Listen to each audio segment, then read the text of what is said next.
तो क्या आपने जाके ट्राई किया? जी सर, ट्राई तो किया, वो चीज़ें ढूँढने की कोशिश की, जैसे एक बार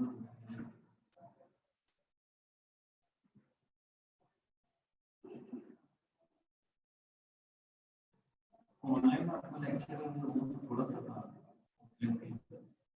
वो पहले वाला था ना, थर्ड लेक्चर, कल चौथा लेक्चर हो रहा है, वो भी अपलोड हो जाते हैं साथ में। तो आपने वो ट्राई किया था गूगल ट्रेंड के साथ ग्लिम्स?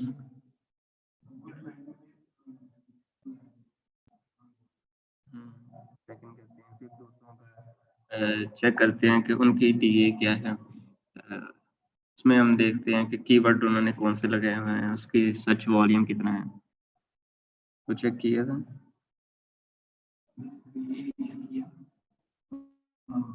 आपसे आपसे भी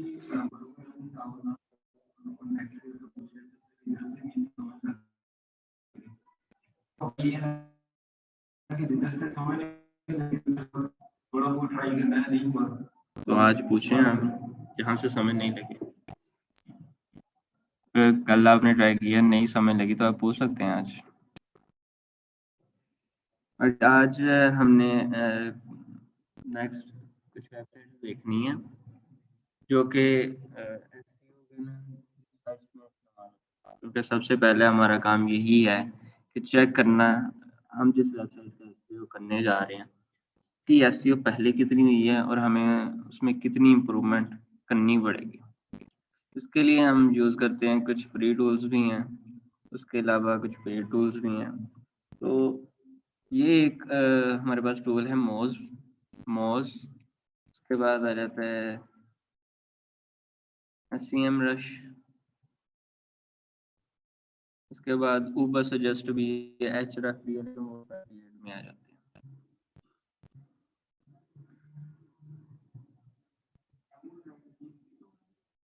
नहीं, ये पेड है, लेकिन इसमें कुछ चीज़ें हैं जो कि वो फ्री देता है, उसके लिए आपको इसमें लॉगिन करना पड़ता है।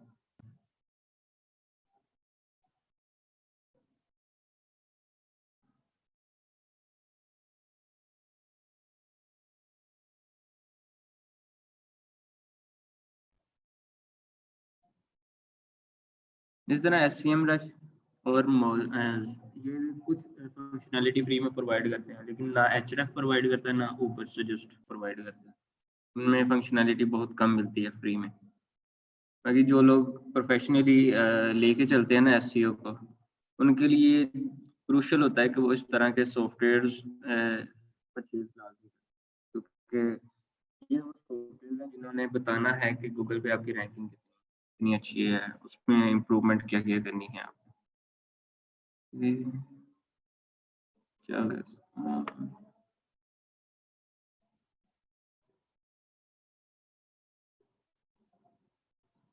ये मेरा अकाउंट है, फ्री अकाउंट है। इसमें फ्री एसईओ टूल्स में जाके अब यहाँ पे ना लिंक एक्सप्लोरर पे जाते हैं। इस चीज़ के ज़रिए से हम किसी भी वेबसाइट की डोमेन अथॉरिटी चेक कर सकते हैं। जैसे कि एक ये वेबसाइट है स्मॉल एसईओ टूल्स, इसको चेक करते हैं। इसका लिंक कॉपी करके हम यहाँ पे डालते हैं। अब यहाँ पे हमारे पास 3 ऑप्शंस होते हैं, एक रूट डोमेन, एक सब डोमेन और एक एग्जैक्ट पेज। अगर हम सिर्फ सिंगल पेज का जानना चाह रहे हैं, एग्जैक्ट पेज को सिलेक्ट करते हैं। अगर हम इस वेबसाइट डोमेन की सब डोमेन को जानना करेंगे, क्योंकि अभी हम मेन डोमेन पे हैं तो इसको रूट डोमेन कहा जाता है। सब डोमेन कहते हैं अगर यहाँ पे अगर कहीं पे आपको नजर आए सब डोमेन, ये आप देखें app.skiff.com, ये सब डोमेन है एक। skiff.com मेन डोमेन है और ऐप उसकी सब डोमेन में आ जाती है। यहाँ पे डाल पे एनालाइज करने, उसके बाद हमें ये बताता है डोमेन अथॉरिटी, जो कि काफ़ी है, 50+ अगर डोमेन अथॉरिटी है तो अच्छा स्कोर आना चाहिए। अभी डोमेन अथॉरिटी अगर 50+ हो जाती है, अथॉरिटी से मुराद हमने कल भी यही पढ़ा था कि ये है कि आप कितना ऑथेंटिक है आपकी वेबसाइट, जो कंटेंट पड़ा हुआ है वो कितना ऑथेंटिक है, यूजर उस पर कितनी देर आपकी वेबसाइट की रेपुटेशन क्या है, उसके कंटेंट को कितना शेयर किया जाता है। ये सारी वो चीजें हैं जो कि डिफाइन करती हैं आपकी डोमेन अथॉरिटी को।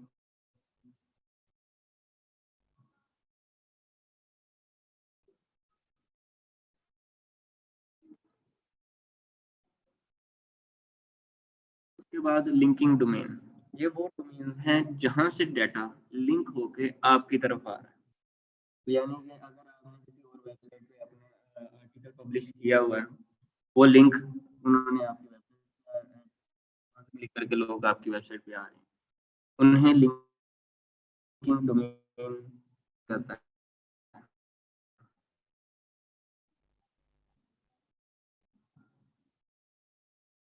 अगर वो जिस वेबसाइट से आ रहे हैं उनकी डोमेन अथॉरिटी बहुत लो है, तो वो आपको जो लो रैंकिंग होती है ना वेबसाइट्स जिनमें गूगल उनको ब्लैकलिस्ट कर देता है। अगर आपके बैकलिंक्स अच्छे नहीं हैं, जहाँ से लिंक आ रहा है, तो वो भी आपकी डोमेन अथॉरिटी पे असर डालेंगे। तो हमें अच्छे बैकलिंक्स की जरूरत होती है।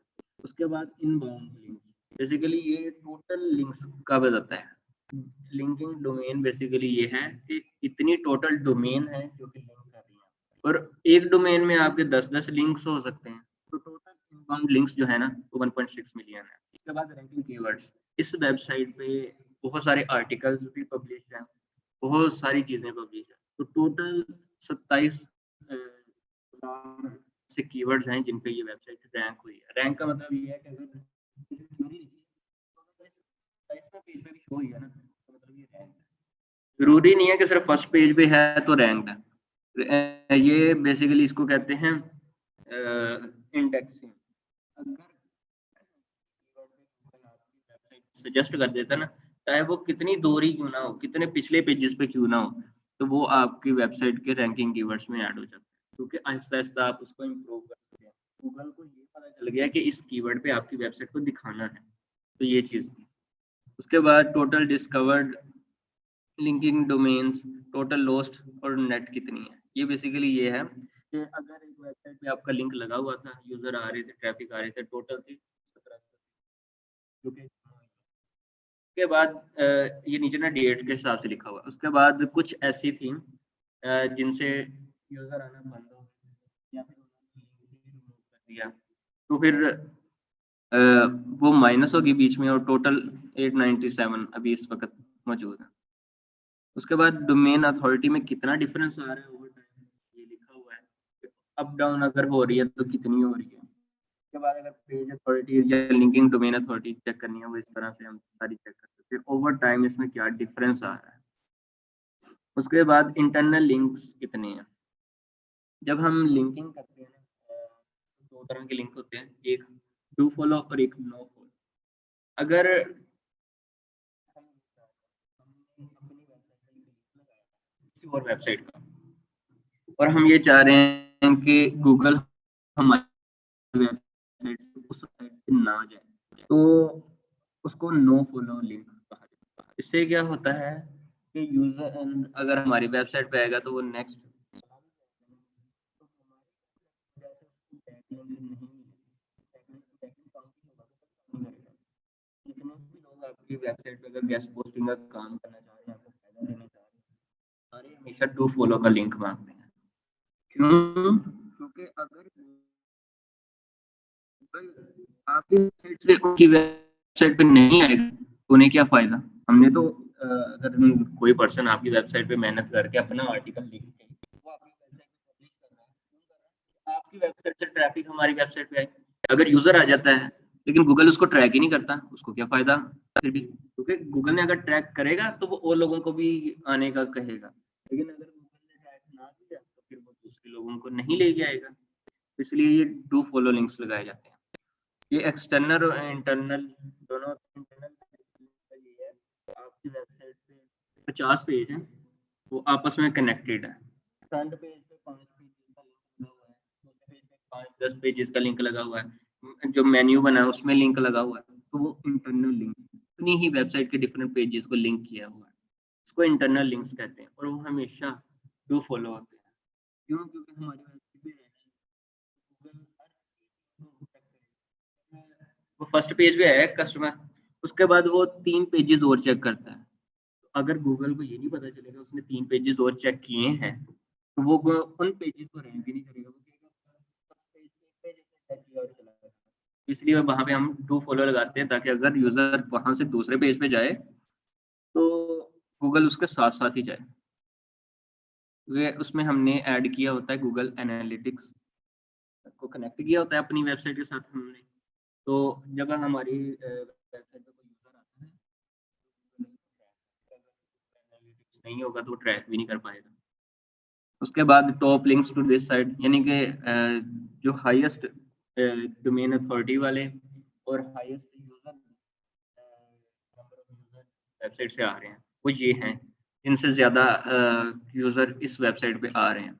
और पेजेस, ये मेन डोमेन हैं, ये पेजेस हैं जहाँ से इस वेबसाइट के टॉप पेज जिन पे ज़्यादातर लोग आते हैं, वो ये हैं। और ये इसके प्लेजरिज्म चेक कर, क्योंकि ये फ्री टूल है। बाकी वालेकुम सलाम, जितने भी टूल्स हैं वो सारे के सारे प्लेजरिज्म पेड चेक करते हैं। तो ये फ्री टूल है, इसलिए सारे इसको प्रेफर करते हैं। और इसको मैंने ना यूज़ किया हुआ है मेरे पास। ये एक चैट जीपीटी का आपने नाम सुना है? चैट जीपी एक ओपन एआई टूल है, जिसके ज़रिए से हम हर तरह का आर्टिकल जनरेट कर सकते हैं, प्रोडक्ट डिस्क्रिप्शन जनरेट कर सकते हैं, ईमेल टेम्पलेट जनरेट कर सकते हैं, यानी कि कंटेंट डिटेल जनरेट करना है वो इससे हम जनरेट कर सकते हैं। अगर आप कहते हैं ना registration application for university template,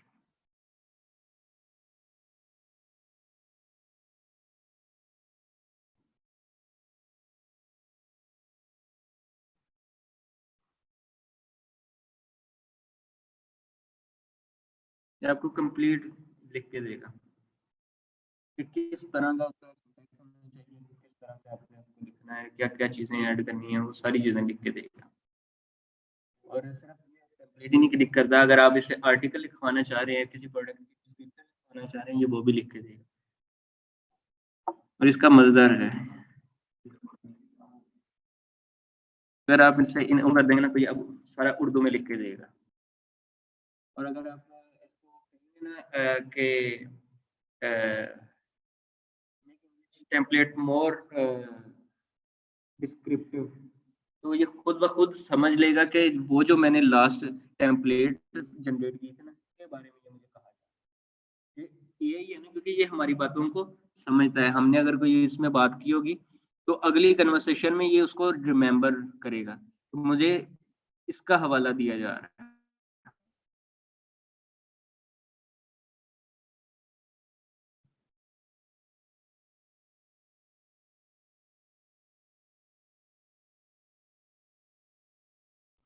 Urdu वाला ना ज़रा टाइम लेता है, लेकिन ये तो फिर भी एक अच्छी चीज़ है।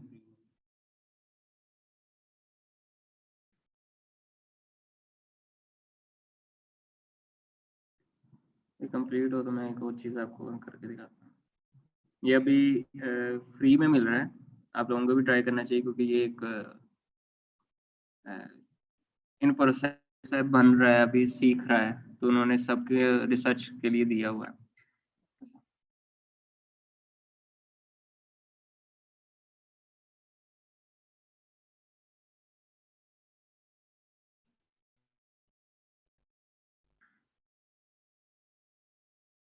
अब देखिए, इसने इंग्लिश वर्जन ऊपर से यूनिवर्सिटी रजिस्ट्रेशन का उठा लिया, खुद ब खुद इसने उसको समझ लिया। मैंने यूनिवर्सिटी रजिस्ट्रेशन टेम्पलेट का नाम भी नहीं लिया, उसने खुद ब खुद उसको समराइज कर दिया। ये उसका फायदा है कि ये हमारे प्रीवियस कन्वर्सेशन को भी याद रखता है। और मैंने इससे आर्टिकल जनरेट करके यहाँ से कॉपी करके प्लेजरिज्म चेक किया, 100% यूनिक आर्टिकल जनरेट कर। इस तरह के जो टूल्स हैं ना, ये बहुत ज्यादा काम आते हैं।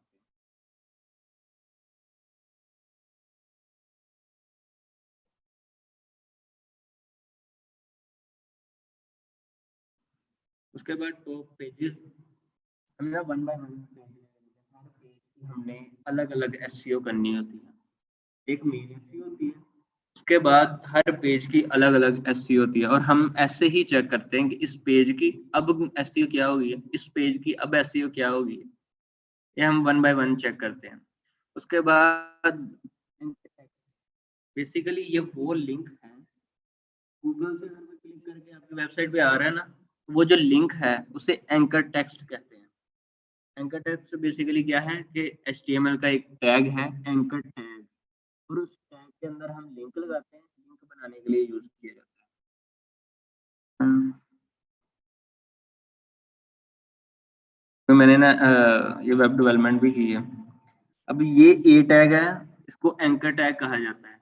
ये लिंक बनाने के लिए इस्तेमाल किया जाता है। इसमें ये जो आपको HTTPS लिंक शो हो रहा है ना, इसको लिंक कहते हैं, और ये वो लेबल है, एंकर टेक्स्ट या लेबल, जो लिंक बनेगा। अगर मैं इसको ट्राई योरसेल्फ पे करता हूँ ना, अब ये जो था ना हमारे पास विजिट W3 स्कूल, ये टेक्स्ट अब एक लिंक में कन्वर्ट हो गया। यहाँ पे जो भी हमने लिंक लगाया था, अब वो इस टेक्स्ट पे चुका है। अगर इस टेक्स्ट एंकर लिंक कहते हैं, तो ये वो लफ्ज हैं या वो कीवर्ड्स हैं या वो लिंक्स हैं जिन पे लोग सबसे ज्यादा क्लिक करते हैं। अगर आप किसी भी वेबसाइट पे कोई आर्टिकल पब्लिश करते हो ना, अगर आपने अपनी वेबसाइट की एसईओ करनी है ना, तो आपको बैकलिंक्स क्रिएट करने के लिए हम क्या करते हैं, दूसरे लोगों की वेबसाइट पे आर्टिकल पब्लिश करते हैं, पोस्टिंग करते हैं। उनके जब हम फ्री में आर्टिकल देते हैं, उन्हें कहते हैं एक लिंक भेज देते हैं, हमें देते हैं। तो वो क्या करते हैं, वहां पे उन्होंने ये, क्योंकि ये वेबसाइट एसईओ के बदल लिखा, एसईओ का आर्टिकल लिखा, एसईओ स्मॉल एसईओ टूल्स लफ्ज लिख के उस पे लिंक लगा दिया अपनी वेबसाइट का, तो ये एंकर टेक्स्ट वो लफ्ज बन गया, और इस पे क्लिक करके लोग आ रहे हैं। अब फॉलोड एक्सटर्नल लिंक का मतलब ये क्या है, एक्सटर्नल वेबसाइट से 8,500 लोग इस लिंक पे क्लिक करके आ रहे हैं। उसके अलावा स्मॉल एसईओ टूल बगैर स्पेस के अगर हो तो 4,000 तकरीबन लोग लिंक क्लिक करके आ रहे हैं। प्लेजरिज्म चेकर पे 16,000 लोग क्लिक करके आ रहे हैं, क्योंकि आर्टिकल के अंदर हमने जो जो वर्ड, इस वर्ड को लिंक बनाया था ना, कि हमें लिंक करें, उस आर्टिकल को हमारे साथ लिंक करें। अगर हम इसका बेहतरीन देखते हैं, अगर इस पे उन्होंने ट्यूटोरियल्स ब्लॉग्स,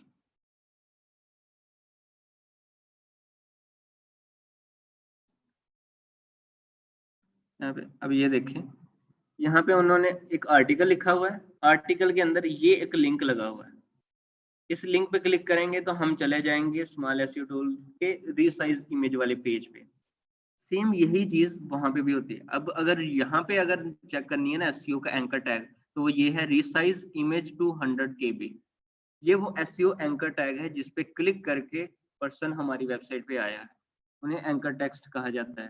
और इससे अंदाजा हमें होता है कि लोग ज्यादा किस पे क्लिक करते हैं। अगर हमें ये प्लेजरिज्म चेकर का जो आर्टिकल है, इसमें लोग इस लफ्ज पे ज्यादा क्लिक करते हैं इम्प्रूवमेंट।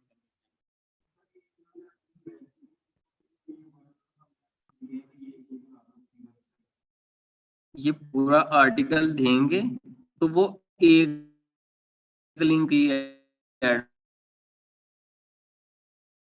करेंगे, फिर एक लिंक ऐड, प्लेजरिज्म चेक करना है कि यूनिक आर्टिकल है, फिर उन्होंने अपनी वेबसाइट पे ऐड करना है। क्योंकि ये मेरे पास ना एक वेबसाइट थी, अपलोड आर्टिकल, यहाँ पे लोग बहुत ज्यादा पोस्टिंग करते हैं। यहाँ पे क्रिएट अ पोस्ट का बटन बना हुआ है, क्रिएट करनी है पोस्ट, इसमें आपने अपने वो लगा देना है, वेबसाइट का पास पोस्ट चले जानी है। उसके बाद उसको चेक करना है पोस्ट उसके रेलिवेंट है कि नहीं, फिर उसने उसको पब्लिश कर देना है। उसके बाद लिंकिंग डोमेन डीए, बेसिकली ये आपको बताता है कि आपके लिंक जिन वेबसाइट से आ रहे हैं उनकी डोमेन अथॉरिटी क्या है। जो 91 से 100 तक है वो सिर्फ 77 डोमेन्स हैं। उसके अलावा 71 से 80 201 डोमेन ऐसी हैं जिनकी डोमेन अथॉरिटी 71 से 80 के दरम्यान। जो सबसे ज़्यादा रन हमारे पास है वो 1 से 10 वाली हैं, जो कि बिल्कुल फ्रेश डोमेन। जब हम कोई भी डोमेन फ्रेश डेमो वर्जन हम करते हैं ना, तो उसकी 3 हो जाती है डोमेन अथॉरिटी इनर लिंक से। कईयों की हो जाती उससे कम होती है, लेकिन मैक्सिमम यही होता है कि बाय डिफ़ॉल्ट 3 हो जाती है। उसके बाद हमने उसको इम्प्रूव करना होता है। ये वो चीज़ें हैं जब हम एसईओ स्टार्ट करने लगते हैं ना, हम पहले देखते हैं कि इस वेबसाइट पे पहले क्या चल रहा है और हमें पता चल सके हमने किस चीज़ को इम्प्रूव करना है। हो सकता है उसकी लिंकिंग डोमेन्स इतनी ज़्यादा हों, लेकिन सबकी डोमेन अथॉरिटी बहुत लो हो। तो अगर डोमेन अथॉरिटी सबकी लो होगी, ट्रैफ़िक नहीं आएगी। ट्रैफ़िक आएगी, गूगल उसको रिकॉग्नाइज़ नहीं करेगा क्योंकि डोमेन अथॉरिटी बहुत लो है। इस वेबसाइट की डीए इतनी है और ट्रैफ़िक इतनी होने की वजह सिर्फ़ ये 50 प्लस वाले वेबसाइट्स हैं। जो निचली वेबसाइट्स हैं ना, इनका इतना फ़ायदा नहीं होता जितनी 50 प्लस वाली 1-2 वेबसाइट्स भी हो जाए ना, बहुत होती है। तो जितनी ज़्यादा फ़ायदा होता है, लोग तो यहाँ तक करते हैं। अब ये जो अपलोड आर्टिकल है ना, इसकी 58 है, इसकी 54 है आई थिंक शायद ये। लोग इसमें $10 दे के एक आर्टिकल अपना खुद से पब्लिश करवाते हैं। आर्टिकल भी उन्होंने लिखना है, उन्होंने इसको पैसे भी देने हैं। इसमें क्या करना है, अपनी वेबसाइट ठीक है आर्टिकल जो आते हैं वो तकरीबन इसके पास होते हैं 20 से 30 आर्टिकल रोजाना जो लोग इसको पब्लिश करने के लिए सबमिट करते हैं, क्योंकि ये जी जी क्योंकि हमने अगर खुद से करना चाहेंगे तो टाइम लगेगा, दूसरों की वेबसाइट को अपनी तरफ रूट करना, क्योंकि यूजर उसकी वेबसाइट से पहले ही आ रहा है। अगर उसकी वेबसाइट पे आने के बाद वो हम तक आ जाएगा तो हमारा ही फायदा है। और इससे अ, होगा ये कि उसकी वेबसाइट अगर एक कीवर्ड पे रैंक्ड है ना, तो उसी कीवर्ड पे हमारी वेबसाइट भी रैंक होना शुरू हो जाएगी, क्योंकि यूजर उसकी वेबसाइट से थ्रू होके हमारी वेबसाइट पे आ रहा है, लेकिन मेन कीवर्ड जो सर्च वाला था वो सेम ही है, तो इसलिए हमें उसका फायदा होता है। उसके बाद ये हमारे थे मोज, में हम क्या करते हैं लिंक रिसर्च। ये वो फ्री है टूल जो कि हम यूज़ करते हैं एक इनिशियल ओवरव्यू के लिए। डिटेल्ड ओवरव्यू इसका अगर चाहिए होता है तो फिर हमें परचेज़ करना पड़ता है। इसके लिए भी ना वो हमें मिल जाते हैं इसके अकाउंट्स। एसईओ टूल का ना जैसे अमेज़न के होते हैं, उसमें 3-4 सॉफ्टवेयर उसके सारे मिला के उन्होंने खुद करके बनाया होता है ग्रुप।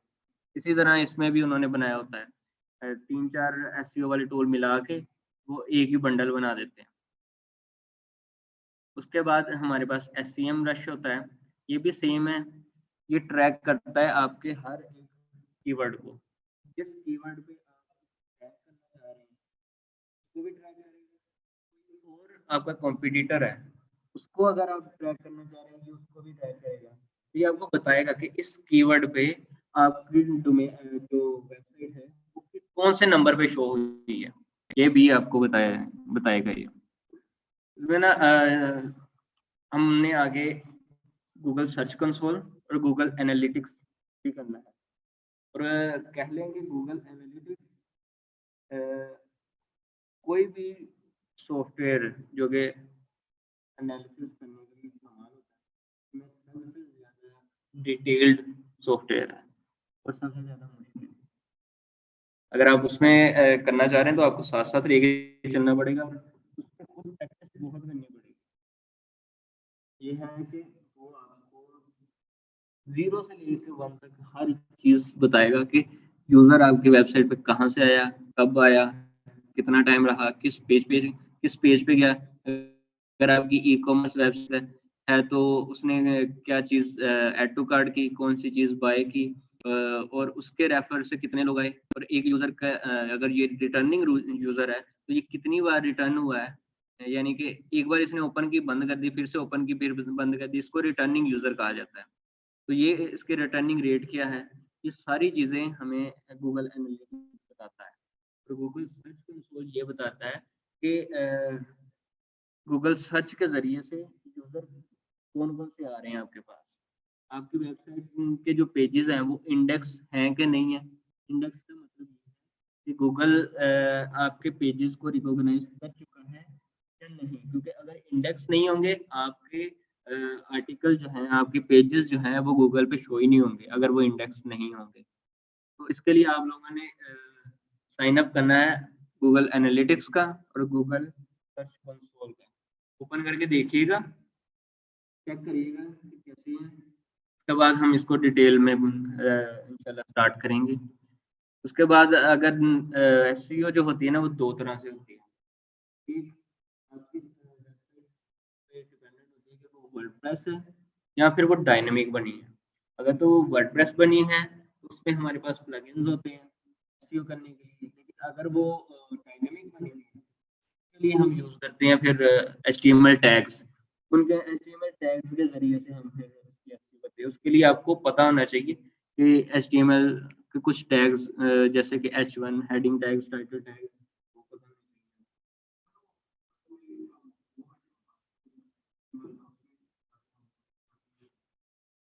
चाहिए। सबसे ईज़ी जो है ना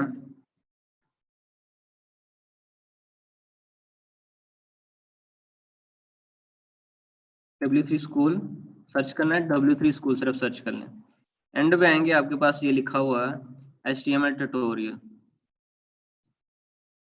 इसमें ये हेडिंग टैग्स जो हैं एचटीएमएल हेडिंग टैग्स, इसमें ये जो H1 है ना सबसे बड़ी हेडिंग यहाँ पे आपके पास ये H1 ये आपका टाइटल के लिए यूज़ किया जाता है। H1 मेन टैग होता है, ये सिर्फ एक पेज में एक ही बार आ सकता है। बाकी जितने भी आएंगे वो H2 H3 आएंगे। अगर H1 आ गया उसकी सब हेडिंग H2 होगा। अगर H2 आ गया H2 की सब हेडिंग H3 होगा। इसी तरह 6 तक जाता है। और अगर इसमें लिस्ट लगानी है तो li यूज होती है। यहाँ पे ये लिस्ट यहाँ पे शो हो कहीं पे। हाँ, ठीक है।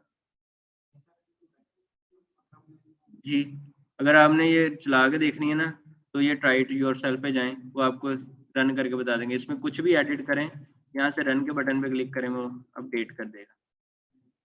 और अगर आप इसमें बाद में टेस्ट देना चाहें तो ये टेस्ट भी खुद ही लेगा आपसे। वो कहेगा कि HTML tag to add a heading London, तो वो कैसे करेंगे? Correct HTML tag H1 London.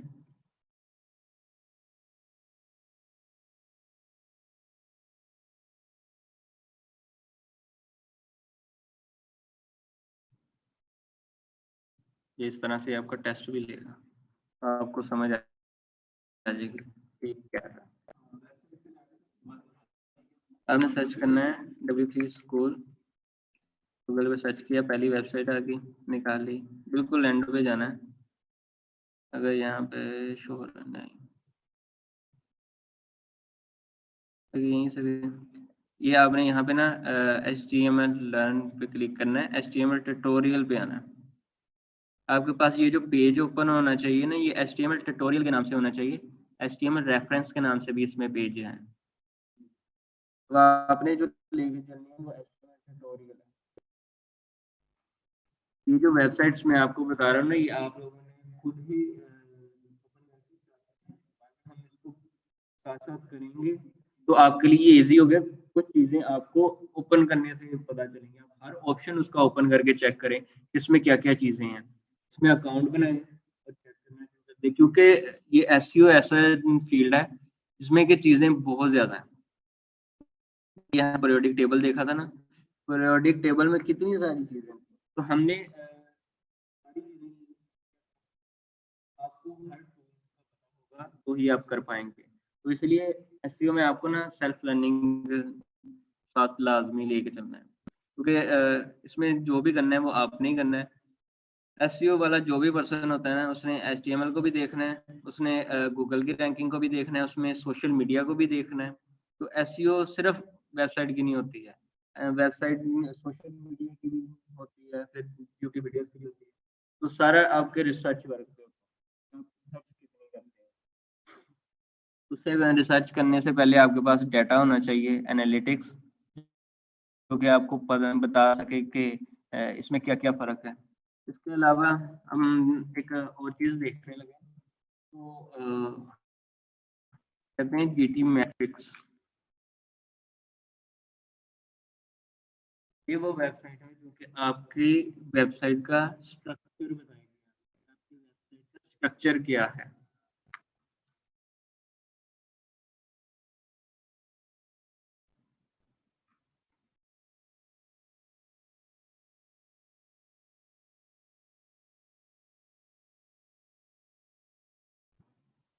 अगर आप लोगों ने चेक करना है ना किसी वेबसाइट को कि वो वर्डप्रेस पे बनी है कि डायनेमिक बनी हुई है, तो ये एक एप्लीकेशन है जो कि आपको बता देती है कि ये डायनेमिक बनी हुई है कि वर्डप्रेस पे बनी हुई है। अगर ये चेक करें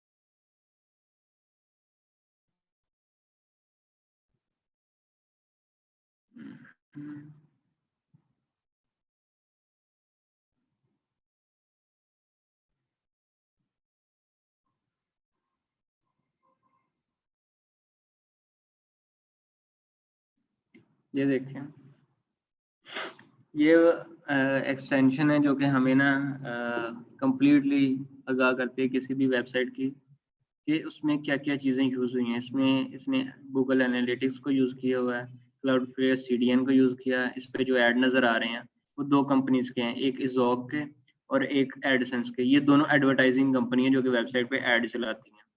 उसके बाद ओपन ग्राफ, पेपर थ्री, बाकी तो सारी नॉर्मल चीज़ें हैं।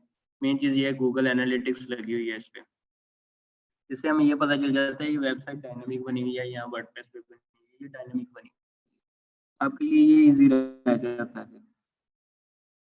और अगर कंप्लीट हो जाता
जब आप एसईओ का प्रोजेक्ट पकड़ते हैं ना, वो कभी भी 10-15 दिन का नहीं होता है, वो 2 महीने 3 महीने का काम होता है, क्योंकि वो आहिस्ता आहिस्ता लिंक बिल्डिंग की जाती है। क्योंकि अगर आपने एक ही दम इतने ज्यादा लिंक बिल्डिंग कर दी है या फिर बहुत ज्यादा अचानक ट्रैफिक आई, गूगल आपकी वेबसाइट को सस्पेंड कर देगा, तो आपकी वेबसाइट कभी भी रैंक नहीं हो पाएगी। इसलिए ये काम हमेशा स्लो स्लो किया जाता है कि ये जेन्युइन लग सके।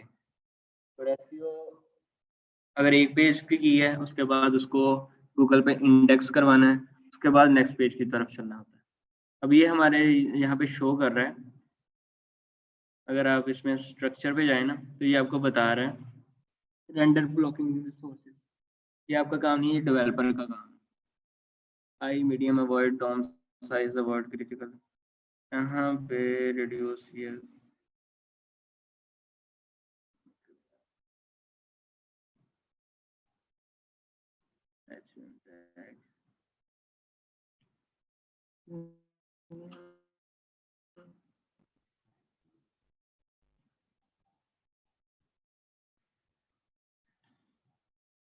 लेकिन इन्होंने वो ऑप्शन ही देना बंद कर दिए हैं सर। ऐसे यहाँ पे ना वो स्ट्रक्चर बताते हैं कि आपके वेबसाइट के अंदर कितने H1 टैग्स हैं, कितने H2 टैग्स लगे हुए हैं, क्या क्या चीज़ों की कमी है, वो सारी चीज़ें यहाँ पे वो बताता है आपको। उसके अलावा आज आप लोगों ने जो करना है, सिंपल सर्च कंसोल, ये आपका सर्च कंसोल है। इसके अंदर मेरी भी सारी वेबसाइट्स एडिड हैं। ये आपका सर्च कंसोल होता है, इसमें दो चीजें वो लाजमी चेक करता है। एक कि आपकी वेबसाइट जो है वो गूगल इंडेक्स्ड हो, दूसरी आपकी वेबसाइट मोबाइल रिस्पॉन्सिव हो। अगर दोनों में से एक भी सही नहीं है तो वो आपके वेबसाइट को रैंक नहीं करने देगी। उसके बाद यहाँ पे हम यहीं से चेक करेंगे हमारी वेबसाइट की परफॉर्मेंस कितनी है। अब ये देखें, ये देखिए, ये एक मैंने डेमो वेबसाइट क्रिएट की है। मेरे पास डोमेन पड़ी हुई थी, मैं ट्राई कर रहा था। उसमें हुआ ये है कि अभी मैंने उसमें सिर्फ एक आर्टिकल पब्लिश किया था अपनी तरफ से चैट जीपीटी से निकाल, और 2-3 आर्टिकल पहले से डेमो पड़े हुए थे, लेकिन फिर भी एक इम्प्रेशन और एक क्लिक रिकॉर्ड हुआ है। ठीक है, किया है कि लोगों ने सर्च किया है इस वेबसाइट को, और ये मेरी रैंक्ड वेबसाइट है। अगर आप इसको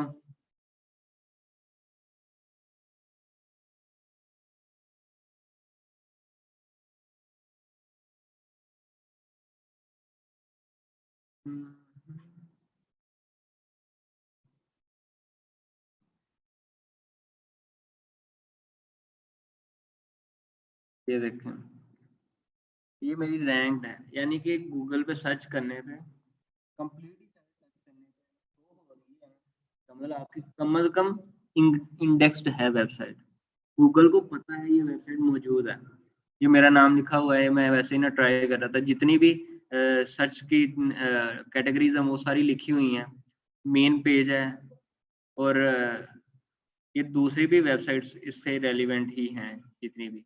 लेकिन अगर यहाँ पे ये मेरी चीज़ें शो हो रही हैं तो इससे मुराद जो वेबसाइट है वो इंडेक्स हो चुकी है। और मैंने पहला पेज जब सबमिट किया था ना, जब आप पेजेस सबमिट करते हैं तो यहाँ से हम इधर देखिए चेक करते हैं कि कितने पेजेस इंडेक्स हो चुके हैं। अब जोन जोन से पेजेस हम चाहते हैं इंडेक्स हो वही सिर्फ हमने इंडेक्स करवाने होते हैं, क्योंकि कुछ ऐसे भी पेजेस अब नोट फाउंड, ये पेज हमें इंडेक्स नहीं करवाना है, हम नहीं चाहते कि लोग इस पेज पे जाएं।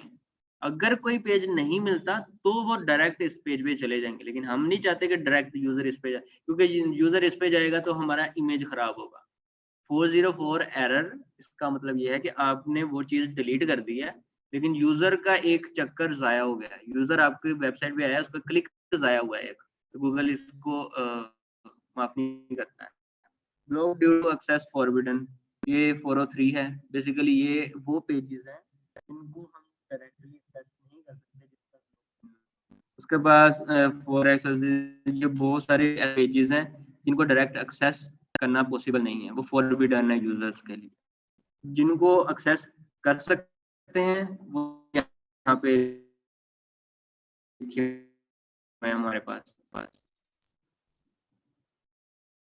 अब ये वो आर्टिकल्स हैं जो कि मैंने इस पे लगाए, जो कि पेजेस को मैं चाहता हूँ कि इंडेक्स हो, वो सारे यहाँ पे इंडेक्स हो चुके हैं। कब इंडेक्स हुए हैं उनकी डेट भी लिखी हुई है।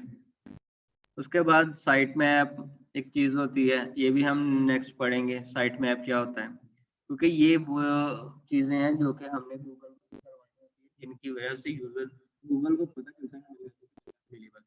तो ये मैंने साइट मैप जब सबमिट करवाते हैं, इससे हमारी वेबसाइट का स्ट्रक्चर गूगल को पता चल जाता है कि इसमें क्या क्या चीजें एडिड है, कौन कौन से पेजेस एडिड। मैंने लास्ट टाइम सबमिट किया था, मेरे 5 यूआरएल इसमें ऑटोमेटिक चल रहा है। वो जैसे ही मैंने सबमिट करना है, ऑटो इंडेक्स ने रन होना है, मेरी वेबसाइट का वो पेज खुद ब खुद गूगल पे इंडेक्स हो जाना है। मैंने सिर्फ क्या करना है, उसमें फोकस कीवर्ड ऐड करने हैं, इमेज की एसईओ करनी है, कंटेंट की एसईओ करनी है। इधर से मैंने प्लेजरिज्म वेबसाइट से चेक कर लेना है, जिससे मुझे कंफर्म हो जाना है कि मेरी वेबसाइट में कोई भी प्लेजरिज्म नहीं है। अगर यहाँ पे था प्लेजरिज्म, चेक कर,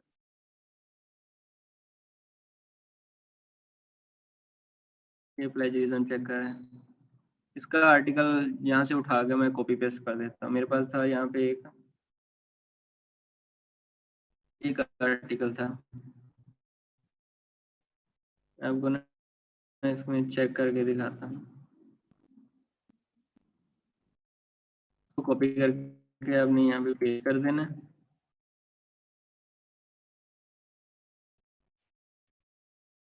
अब क्योंकि ये आई थिंक वेबसाइट पे लगा हुआ है तो इसमें शायद वो शो हो जाए कि प्लेजरिज्म है या ना।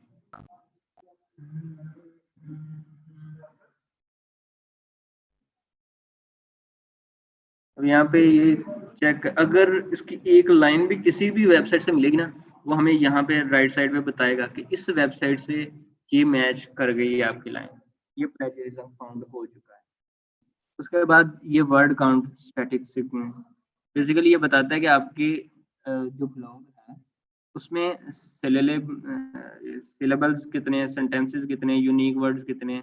ये सिर्फ हमारे आर्टिकल के मुतालिक होते हैं। कंटेंट राइटर का बेसिकली ये काम होता है।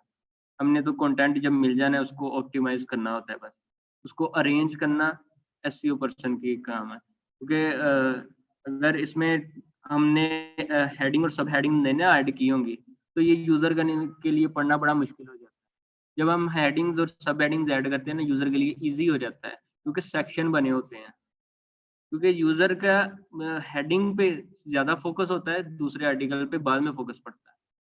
इसलिए हमें ये ध्यान में रखनी है। आज आप लोगों ने ना चेक करके आना है SEMrush Moz Google search, ये चीजें आपने चेक करके आनी है। Thank you very much. अल्लाह हाफिज़।